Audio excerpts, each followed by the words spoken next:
Farmer prime minister Imran Khan, former federal ministers اور حاضرین، السلام علیکم۔ آج ٹاپک تو یہ بہت بڑا ہے اور انٹرنیشنلی اس پہ کتابیں بھی کافی لکھی گئی ہیں، اسکالرلی آرٹیکلز بھی ہیں، ریسرچ پیپرز بھی ہیں، بٹ انفارچونیٹلی اس ایشو پہ پاکستان میں اکیڈیمیا نے اتنا زیادہ کام نہیں کیا۔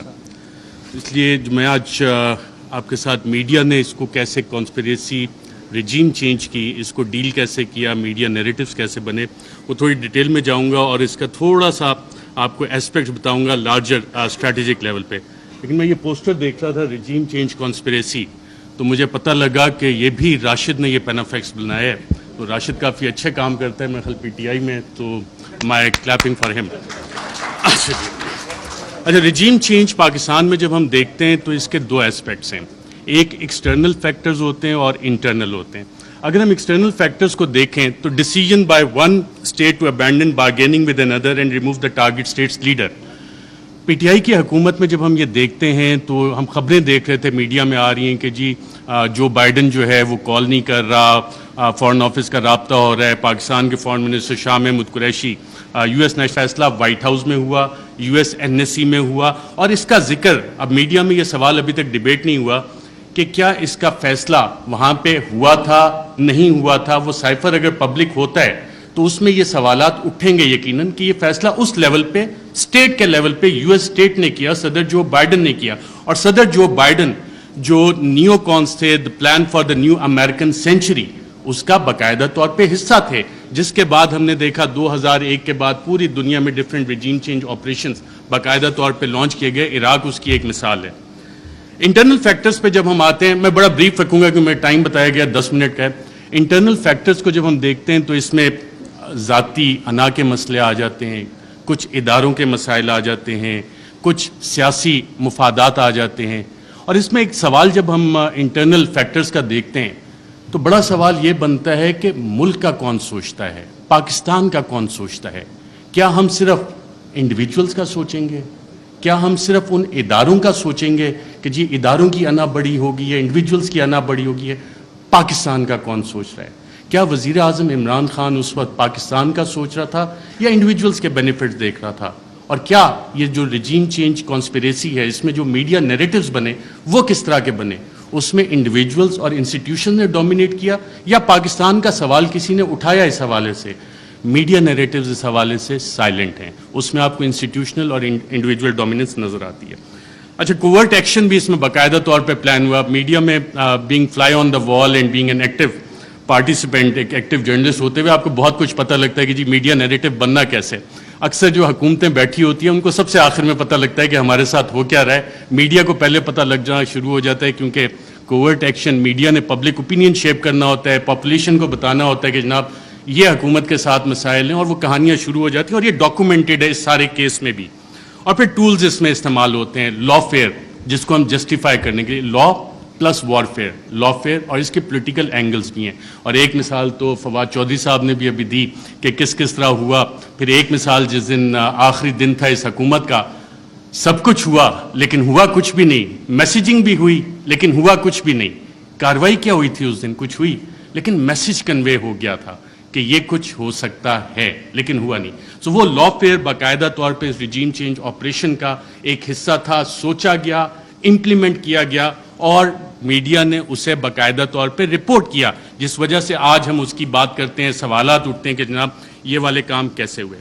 صدر مملکت doctor Arif Alvi, supreme commander of the armed forces, head of the state representing unity of the republic, انہوں نے اپنے خط میں ذکر کیا ہے کہ 1951 سے شروع ہوتا ہے، لیاقت علی خان کی اسیسینیشن، ذوالفقار علی بھٹو کا بھی ذکر کرتے ہیں، پھر اس وقت پرائم منسٹر عمران خان کی حکومت کو جو نکالا گیا، smoking gun in the hand of a conspirator, کہ ایک سازشی کے ہاتھ میں دھواں دیتی ہوئی بندوق وہ ڈھونڈنی ہے، اس کے لیے کمیشن بنانا ہے۔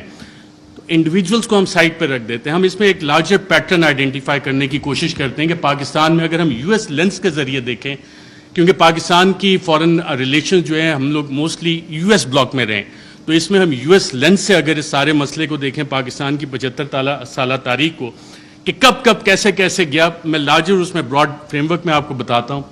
1958 martial law, 1978 martial law, 1999 martial law. یہ تمام مارشل لا جس وقت لگے اس وقت امریکہ کے اس خطے میں انٹرسٹ تھے. 1958 میں جب ایوب خان نے مارشل لا لگایا, لیاقت علی خان کی اسیسینیشن 2 ہفتے پہلے ان کے رشیا وزٹ سے ہوگی, آج تک نہیں پتہ لگا کہ پیچھے کون تھا. آپ آ جاتے ہیں جی مارشل لا, سیاٹو, سینٹو, کولڈ وار اپنے پیک پہ جا رہی تھی, امریکہ کو یہاں پہ الائز چاہیے تھے اور ہم سیاٹو سینٹو کا حصہ بنے, رشین بلاک میں, ہم سوویٹ بلاک میں نہیں گئے اور ہم وہاں پہ اس سائڈ پہ چلے گئے. اب وہ سارا پلان اس وقت سیاٹو سینٹو کولڈ وار جب اپنی پیک پہ گئی تو ایوب خان, جنرل ایوب خان, انہوں نے اپنی سروسز باقاعدہ پرووائڈ کی اور پاکستان یو ایس کیمپ میں گیا, اور اس وقت کے آپ دیکھتے بھی ہیں بڑے پیارے پیارے ویژولز ہمیں نظر آتے ہیں. 1977 جب ہم دوبارہ آتے ہیں تو اس وقت پھر امریکہ کے ریجنل انٹرسٹ یہاں پہ تھے اور ہم دیکھتے ہیں کہ کوورٹ وار باقاعدہ طور پہ شروع ہوئی, افغانستان کی جنگ لڑی گئی اور اس وقت پاکستان میں پھر مارشل لا آ جاتا ہے. ایک پاپولرلی الیکٹڈ ڈیموکریٹک لیڈر کو پھانسی دی جاتی ہے ایک ایسے کیس میں, غالباً سیکشن 109, فواد چودھری صاحب اگر بیٹھے ہوں تو بتائیں کہ اس میں پھانسی تو بنتی نہیں لیکن پھانسی دے دی گئی اور ضیاء الحق کا مارشل لا آ جاتا ہے. یو ایس انٹرسٹ دوبارہ افغانستان میں. 99 میں جب ہم آتے ہیں دوبارہ تو ایک نئی جنگ ہمیں چاہیے, اس کے لیے نیو کونس کے پلان آلریڈی بن چکے تھے, آلریڈی تھا کہ کدھر عراق میں جنگ ہونی ہے, لیبیا میں ہونی ہے, سیریا میں ہو رہی ہے, ایران, پاکستان بھی اس کا حصہ تھا, لیکن پاکستان جیسے بلڈ بارڈرز کا ڈاکٹر شیری مزاحم نے بتایا, Pakistan for various reasons and one of the main factors being a nuclear power تھوڑا سا بچ گئے. جو وار اگینسٹ ٹیرر ہماری شروع ہوئی, دہشت گردی کے خلاف جنگ, جو ٹی ٹی پی کا سارا انفیوز کیا گیا, وہ سارا اسی کا ایک حصہ تھا کہ یہاں پہ یہ ساری کارروائیاں پاکستان میں ہونی ہیں اور ہم اس ٹریپ میں باقاعدہ طور پہ واک ان کیے. یہ والے ہم 3 فیزز جب نکالتے ہیں, اچھا ان میں ٹرانزیشن کیسے ہوتی ہے؟ ٹرانزیشن پاپولرلی ہوتی ہے. جتنے بھی یہ لوگ گئے, جب ہم دیکھتے ہیں کہ جناب ٹرانزیشن 1969-70 میں جو ٹرانزیشن آئی وہ پاپولر اپرائزنگ ہوئی, پاپولر لیڈرز آپ کے کھڑے ہوئے, پاکستان پیپلز پارٹی کا قیام آیا, انہوں نے کہا کہ جی ناؤ ڈیڈی از نو مور ایکسیپٹیبل, میں بڑا ہو گیا ہوں, میں اپنی الگ پارٹی بناؤں گا, پاکستان پیپلز پارٹی. عوامی لیگ الگ بنی شیخ مجیب کی, اور پھر اس کے بعد کی جو الیکشن مینیپولیشن کی داستان ہے اس کے ریزلٹس ہمارے سامنے. 1988 محترمہ بے نظیر بھٹو آتی ہیں واپس, ایک پاپولر اپرائزنگ ہے. لاہور کے جو جلسے ہیں جن کی مثال دی جاتی تھی, جو کہ اب پاکستان تحریک انصاف نے جتنے بڑے بڑے جلسے کیے ہیں اسے اوور ویلم کر لیا, لیکن وہ مثال دی جاتی تھی کہ پاپولر اپرائزنگ ہوئی اور پھر وہاں پہ جو بھی آپ جو طیارہ جب پھٹا تھا جنرل ضیاء الحق کا, تو آپ کی ایک ڈیموکریٹک ٹرانزیشن آئی. اور یہ وہ فیز ہے جب آپ دوبارہ دیکھتے ہیں کہ ایک ٹرانزیشن ہو رہی ہے, دوبارہ آپ جنگ سے نکل رہے ہیں, حالات سٹیبل ہو رہے ہیں, افغانستان آپ نے فتح کر لیا ہے, سوویٹس کو وہاں سے بھگا دیا ہے, سو جنرل ضیاء کا کام ختم ہو گیا, سو پاکستان میں آپ ٹرانزیشن تھوڑے عرصے کے لیے چلو جی جمہوریت انہیں کھیلنے دیتے ہیں. پھر آ جاتا ہے 1999 اور 2007-8 general Musharraf, war against terror, اور اس کے بعد جب ان کی یوٹیلیٹی ختم ہوتی ہے ہم نے دیکھا ایک پاپولر اپرائزنگ ہوتی ہے اور انہیں جانا پڑتا ہے, ہم لائرز موومنٹ بھی دیکھتے ہیں, ساری چیزیں.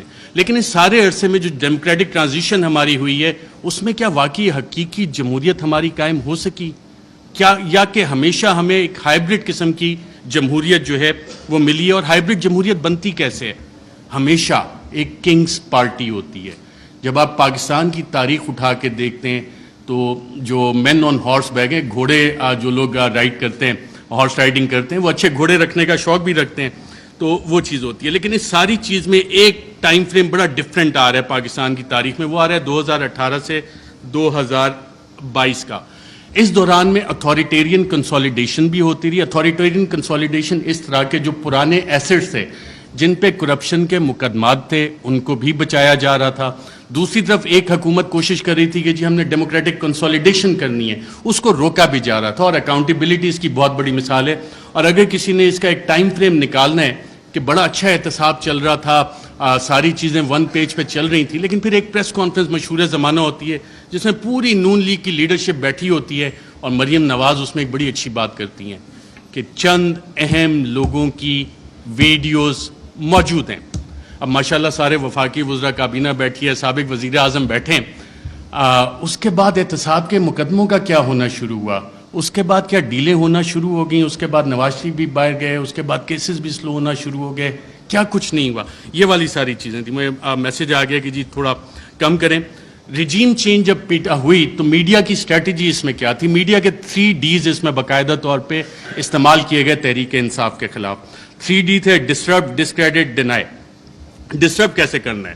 جتنے بھی پاکستان تحریک انصاف کے پلانز بنے تھے اسے لا فیئر کے ذریعے ایڈمنسٹریٹولی اور انفارمیشن آپریشنز کے ذریعے سیبوٹاج کرنے کا باقاعدہ طور پہ پلان بنا اور اس کی ہم نے مختلف قسم کی امپلیمنٹیشنز دیکھیں. اگر آپ نے ایڈمنسٹریٹو اس کی دیکھنی ہے تو وہ وزیر اعظم تو عمران خان تھا, پولیس وین وہاں پہ کس کے آرڈر سے گئی؟ شیخ رشید صاحب انٹیریئر منسٹر تھے, ان سے ہم پوچھتے رہے کہ جناب یہ آپ نے بھیجی؟ وہ کہتے ہیں یار مجھے تو نہیں پتا. وزیر اعظم عمران خان کال دے رہا ہے, پورا ریڈ زون جو ہے بیریکیڈ ہو جاتا ہے, کون حکومت چلا رہا تھا, کیسے؟ تو یہ وہ ایڈمنسٹریٹو سٹیپس ہیں, ہر ایک کی ڈیٹیل میں جائیں گے تو کافی لمبا ہو جائے گا. پھر ایک پلان بنا کہ جی 3 Ds کا ایک حصہ تھا ڈسکریڈٹ کرنا ہے, عمران خان کو ڈسکریڈٹ کرنا ہے, پاکستان تحریک انصاف کو ڈسکریڈٹ کرنا ہے, اور فریم ورک فار اس میں جو نیوز میکنگ تھی, اگر آپ ریڈ زون فائلز اٹھا کے دیکھیں تو اس میں باقاعدہ طور پہ میڈیا والوں کو یہ بتایا جا رہا تھا, یہ چیزیں میڈیا میں آ رہی تھیں کہ جناب دیکھیں یہ اکتوبر میں ایک جو سلسلہ شروع ہوا ہے نا, یہ بڑی زیادتی کی بات ہے. اس میں چند انڈیویجولز جو ہیں ان کو تو یہ حق نہیں دیا جاتا کہ جی پنجاب پولیس کے پیٹرن پہ چیزوں کو لے کے چلیں, ایسے تو نہیں اجازت دی جا سکتی. لیکن سوال آتا ہے کہ کیا ہمیں اس ملک میں آئین کی حکمرانی چاہیے یا اشخاص کی حکمرانی چاہیے؟ ہمیں قانون کی حکمرانی چاہیے یا چند اشخاص کی حکمرانی چاہیے؟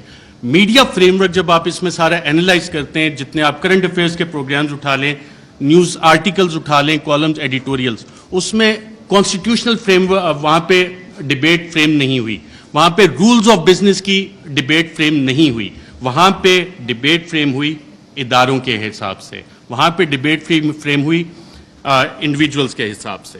اور پھر اپریل میں 9-10 اپریل, اس سے پہلے یہ پلان آ گئے تھے کہ جناب میڈیا سپیس بھی ڈینائی کرنی ہے, بلیک آؤٹ بھی کرنا ہے, جو چند صحافی کوشش کریں کہ آواز اٹھانی ہے ان کو آپ چینل سے نکال دیں. عمران ریاض میرا خیال ابھی بھی بیٹھے ہیں, مجھے اطلاع ملی تھی کہ انہوں نے ایکسپریس جوائن کرنا ہے, لیکن ایکسپریس پہ بھی ابھی تک آن ایئر نہیں ہو سکتا ہے. حالانکہ سلطان لکھانی صاحب فریڈم آف پریس میڈیا اس پہ بلیو بھی کرتے ہیں, کافی اچھے ایڈیٹوریل آرٹیکلز اور چینل بھی چل رہا ہے, but he is not on year.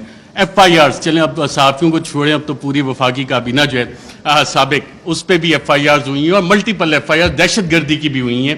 اور جن لوگوں نے یہ FIRs کی انہوں نے یہ نہیں سوچا کہ کر کس پہ رہے, کیونکہ پلے بک وہی والی پرانی تھی. مسئلہ یہاں پہ یہ تھا کہ کرپشن کے کیسز نہیں مل رہے.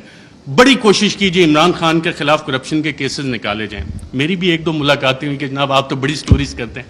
میں نے کہا یار ایک شخص, اور یہ عمران خان صاحب بیٹھے ہیں, شاید آپ میں سے بہت سے لوگوں کو نہ پتا ہو, PM آفس میں ہمارے بھی ذرائع ہوتے ہیں, اکثر پوری کابینہ پریشان ہوتی تھی کہ جناب بات ہم نے کی ہے, کہاں سے پتہ لگ گئی.